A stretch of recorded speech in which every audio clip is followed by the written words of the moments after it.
ತಗೊಳ್ಳಿ. ನೀ ತಗೋ. ಹಾ, ನಾನಾ? ತಗೋ, ಜ್ವರ ವಾಸಿ ಆಗುತ್ತೆ. ನನಗ್ ಜ್ವರ ಬಂದಿರೋದು ನಿಮ್ಗೆ ಹೆಂಗ್ ಗೊತ್ತು? ನನಗ್ ಬಂದ್ಮೇಲೆ ನಿನಗೂ ಬರ್ಲೇಬೇಕಲ್ಲ. ನನಗೆ ಗಾಯ ಆದ್ರೆ ಎಂಜಿಲ್ ಹಚ್ಕೋತೀನಿ, ವಾಸಿ ಆಗುತ್ತೆ.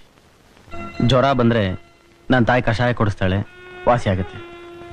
ಆದರೆ ನೀವೊಬ್ಬರೇ ನನಗೆ ಈ ಥರ ಔಷಧಿ ಕೊಡ್ತಾ ಇರೋದು. ನನ್ನ ತಾಯಿ ಬಿಟ್ರೆ ಈ ಜಗತ್ತಿನಲ್ಲಿ ನನ್ನ ಮೇಲೆ ಕರುಣೆ ಪ್ರೀತಿ ತೋರಿಸ್ತಾ ಇರೋದು ನೀವೊಬ್ಬರೇ. ಹೌದಾ? ಹಾ.